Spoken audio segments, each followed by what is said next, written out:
అమ్మ నమస్కారం.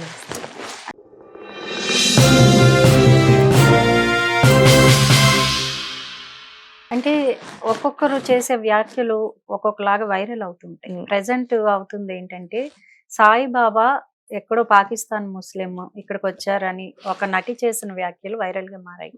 మీరేమంటారు? ఎందుకంటే మీరు ఎన్నో ఆలయాలకు వెళ్ళొస్తూ ఉంటారు. ఎన్నో న దశమహావిద్యలే మీకు తెలుసు కాబట్టి సాయిబాబా దేవుడా? కాదా? సాయిబాబా దేవుడా కాదా అన్న దాని గురించి నేను అసలు మాట్లాడను. హ్మ్. ఒకటేంటంటే అసలు ఈ కాంట్రవర్సీ వాక్యాలు అన్నవి అసలు ఏదైనా కూడా ఎందుకు అంటే మనలో కనుక ఒక శక్తి ఎనర్జీ అంటే మనలో ఏదున్నా సరే జ్ఞానం అనండి. ఆ జ్ఞానం ఉందనుకో మనం ఇంకో దాన్ని దేన్ని విమర్శించలేం. హ్మ్. ఎందుకంటే జ్ఞానం యొక్క తత్వమే ఆత్మ విమర్శ. మనని మనం షైన్ చేసుకోవాలి తప్ప ఈ సృష్టిలో దేన్ని విమర్శించకూడదు. పైగా మీరు కొలుస్తున్న ఏ దేవుడు అంటే అన్ని దేవుళ్ళు కూడా ఏం చెప్తున్నావు ఒక్కటే విశ్వవ్యాపక చైతన్యము అని అంటున్నాం. కొంతమంది నమ్మారు కదా, ఆ నమ్మకాన్ని మనం అసలు ఎందుకు మాట్లాడాలి అని అనిపించినప్పుడు నా నమ్మకం నాది. నాకు ఇప్పుడు లలితమ్మ అంటే ఇష్టం, చాలా ఇష్టం. ఆ ఇష్టంగా అది నా ఇష్టం. మీకు లలిత అంటే ఇష్టం లేదు, మీకు ఏ దేవుడు అంటే ఇష్టం అయితే ఆయన్ని కొలవండి. కానీ ఫైనల్ గా మీరు అందరం చేరేది ఒకే ఒక ప్రదేశానికి. ఆ ప్రదేశాన్ని నేను మణిద్వీపం అనుకోవచ్చు, మీరు వైకుంఠం అనుకోవచ్చు, వేరే వాళ్ళు కైలాసం అనుకోవచ్చు, ఇంకోటి సాయిబాబా అనుకోవచ్చు. ఎవరు ఏదనుకుంటే అది. ఎందుకు అంటే ఇక్కడ అంతా నమ్మకం మీదే నడుస్తుంది.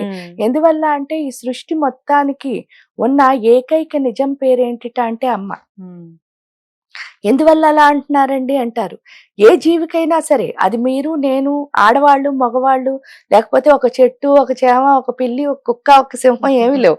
ఈ సృష్టిలో ఒక జీవి కింద మనం వచ్చాము అంటే మనకున్న నిజం మన అమ్మ అంతే. ఎందువల్ల అంటే నేను ఆ పొట్టలోంచి వచ్చాను అన్నది మాత్రమే నిజం. అంతేనా? ఎవరికైనా సరే ఎవరికైనా నేను ఆ పొట్టలోంచి వచ్చానన్నదే నిజం. తండ్రి ఏదైనా కానివ్వండి అన్నిటినీ మనం నమ్మకమే. కానీ ఈ తల్లి అనే నిజం ఏం చేస్తుందంటే ఆ నమ్మకాన్ని ఇది నిజం ఇది నిజం ఇది నిజం ఇది నిజం ఇది నిజం అని చూపిస్తుంది. అందువల్ల ఏమవుతుంది అని అంటే ఆ నిజాన్ని అంటే నమ్మకాన్ని నిజంగా మార్చుకోవడమే సాధన అంటే. అలాంటప్పుడు మనం అసలు ఇలాంటి మాటలు మాట్లాడకూడదు. ఫస్ట్ అది మనకు అర్థం అవ్వాలి అంటే తప్పకుండా సాధన చేయాలి. ఆ సాధనలో కూడా హోమము అనే ప్రక్రియ చేయాలమ్మా. ఈ హోమం చేస్తే కనుక ఎవ్వరు కూడా ఇలాంటి మాటలు మాట్లాడలేరు అసలు. ఎందుకు మాట్లాడలేరు అని అంటారు అని అంటే హోమం అంటే అర్థం ఏమిటి అంటే అక్కడ మీరు నెయ్యి పెట్టుకుంటారు, ఒకళ్ళు నెయ్యి వేస్తూ అంటే అందరూ హోమాలు చూసారు కదా, నెయ్యి వేస్తూ ఉంటారు. తర్వాత పేలాలని లేకపోతే చూడండి తామర గింజలని ఆవాలని దాన్ని ఏమంటారు మనం నువ్వులని తోక మిరియాలని ఇంకా బోళ్ళని ఆహుతులు కమలం పువ్వులని ఇవన్నీ ఎందుకు వేస్తున్నాం అసలు ఒక్కసారి ఆలోచిస్తే దేవుడిని సాకారం అని నిరాకారం అని రెండు మాటలు మనం వింటాం. సాకారం అంటే ఏంటి అంటే దానికి ఒక ఆకారం ఉందని చెప్తున్నాం. అదే మనం వివిధ రకాలుగా అంటే కృష్ణుడు అంటున్నాం, రాముడు అంటున్నాం, లేకపోతే మన ఎవరంటే లక్ష్మీదేవి లలితాదేవి ఇలా విగ్రహాల రూపంలో కొలుచుకుంటున్నాం, దాన్ని సాకారం అంటున్నాం. నిరాకారం అనేసరికి ఏంటి అంటే దేవుడికి ఒక ఆకారం లేదని చెప్పేసి వాళ్ళు పూజ కూడా ఆ విధంగా కూడా పూజ చేసుకుంటున్నారు.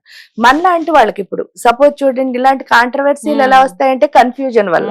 ఆ కన్ఫ్యూజన్ మళ్ళా చిన్నపిల్లలం మనందరం మనకేం తెలియకపోవడం వల్ల ఏమనుకుంటా అంటే అసలు దేవుడికి ఆకారం ఉందా లేదా అని చెప్పేసి మనం చాలా కన్ఫ్యూజన్ లో ఉండకూడదని చెప్పి మన ఋషులు మునులు చాలా చాలా చాలా గొప్ప జ్ఞానులు అవడం వల్ల ఏం చేశారంటే వాళ్ళు హోమం అనే ప్రక్రియను ప్రవేశపెట్టారు.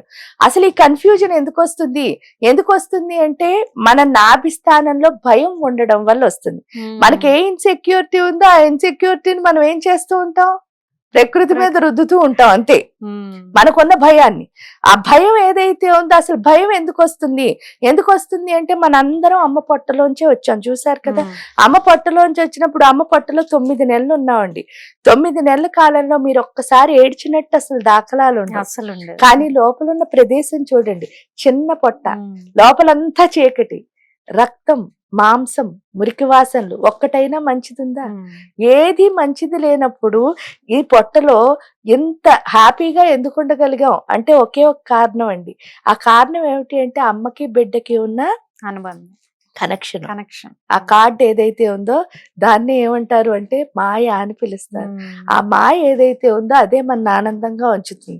తీరా మనం బయటకు వచ్చాం, బయటకు వచ్చి 9వ నెల అవగానే బయటికి రాగానే ఫస్ట్ కట్ చేసేది ఏమిటిట? ఆ తల్లికి బిడ్డకి ఉన్న సంబంధం ఆ మాయనే.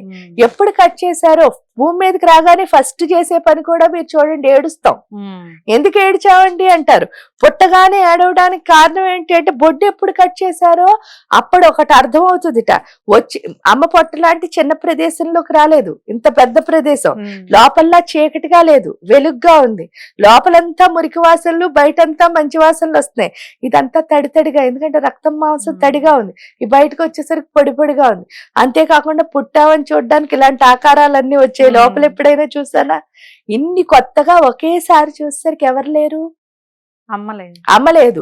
ఎప్పుడు అమ్మలేదని అర్థమైందో నేను ఒంటరి నేను ఒంటరి నేను ఒంటరి అంటూ భయంతో పెరుగుతా ఉంటా. ఆ భయమే మనకు అహంకారాన్ని కానీ కన్ఫ్యూజన్ ని కానీ అన్నిటినీ ఇస్తుంది, ఒక క్లారిటీ లేని తనాన్ని.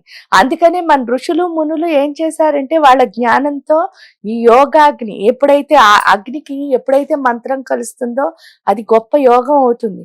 ఆ యోగాగ్ని ఎప్పుడైతే సృష్టించారో ఏం చేశారు? నెయ్య అంటే మనలో ఉన్న అహంకారానికి ప్రతీక. ఎందుకు? భయం వల్ల అహంకారం వచ్చింది కదా. ఇంక ఈ భయాలన్నిటికీ చెప్పుకున్నాం కదా, నువ్వులు ఆవాలు ఇవన్నీ ఏవైతే ఉన్నాయో ఇవన్నీ భయాలు. ఈ భయాలు మొత్తం అహంకారం ఎప్పుడైతే ఎందులో వేసేస్తున్నావు? అగ్నిలో వేస్తున్నావు. ఎప్పుడైతే మంత్రంతో వేస్తున్నామో మొత్తం ఇవన్నీ వేసేసరికి ఏమవుతుంది అంటే బూడిద అయిపోతున్నాయి. మీరు చూస్తే బూడిద మంత్రంతో ఎప్పుడైతే కలుస్తుందో దాన్నే విభూది అంటారు. విభూది అంటే అర్థం ఏమిటి? తేజస్సు అని అర్థం. ఎప్పుడైతే ఆ తేజస్సు వచ్చి నాభి ద్వారా మన ఆత్మలో కలవడం మొదలెడుతుందో అప్పుడు మనకు వచ్చేదాన్ని క్లారిటీ అంటారు. ఆ క్లారిటీ ఏంటంటే మనం ఫస్ట్ మొదలెట్టింది దేవుడికి ఆకారం ఉందా లేదా అని కదా. ఆకారం ఉందా లేదా అని మొదలుపెట్టింది ఏం అర్థం అవుతుంటే రోజు రోజు హోమం చేయడం వల్ల మన ఆత్మశక్తి ఎంత బాగా పెరుగుతుందో అంత బాగా అర్థమయ్యే విషయం ఏమిటి అంటే, ఇప్పుడు నీళ్లు ఉన్నాయండి, నేల మీద పోసాం అనుకో, దాని ఆకారం ఏమిటంటే మీరు చెప్పగలరా? అదే ఒక గ్లాస్ లో పోస్తే చెప్తున్నారు కదా, గ్లాస్ ఆకారం. ఓ బాటిల్లో పోస్తే బాటిల్ అంటున్నారు, గిన్నెలో పోస్తే గిన్నె అంటున్నారు. అంటే నీటికి ఆకారం ఏమిటి? లేదు. పాత్రని బట్టి దానికి ఆకారం వచ్చింది. అదే విధంగా దేవుడు అంటే ఒక శక్తి. ఆ శక్తిని ఎవరిలో నింపుకుంటే వాళ్ళ కనిపిస్తోంది. అప్పుడు అందువల్లే రాముడు కృష్ణుడు ఎవరైనా కూడా దేవుళ్ళు ఎలా అయ్యారు అంటే వాళ్ళు ఆ దేవత యొక్క శక్తిని లోపల నింపుకున్నారు.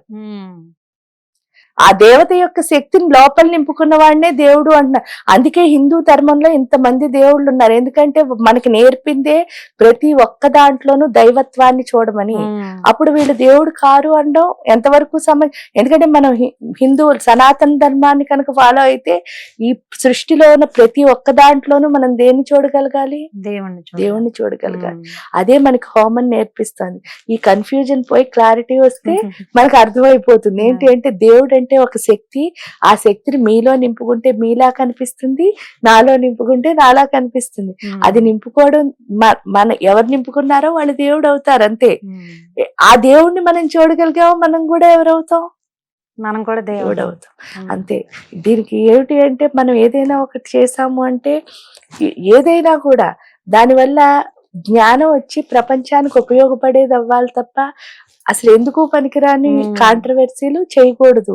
అది నా అభిప్రాయం. ఎందుకు అని అంటే మనం ఏం చేసినా సరే దానివల్ల ఒక జ్ఞానం ఉండాలి, అది నలుగురికి ఉపయోగపడాలి, ఆ నలుగురితో నేను కూడా ఉండాలి. ఎందుకంటే ఇది విశ్వవర్ధనంబు విద్యాధనంబురా అంటారు.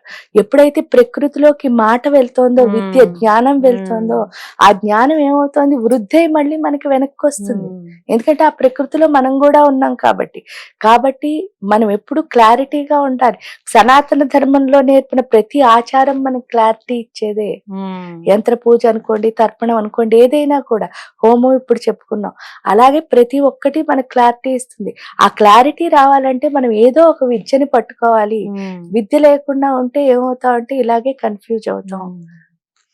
ఓకే, చాలా బాగా చెప్పారు. సో చూసారు కదా అండి, ఇలాంటి మంచి మంచి విషయాలతో మేము ముందుకు వస్తూ ఉంటాం. చూస్తూనే ఉండండి ఆంధ్రప్రభ భక్తి.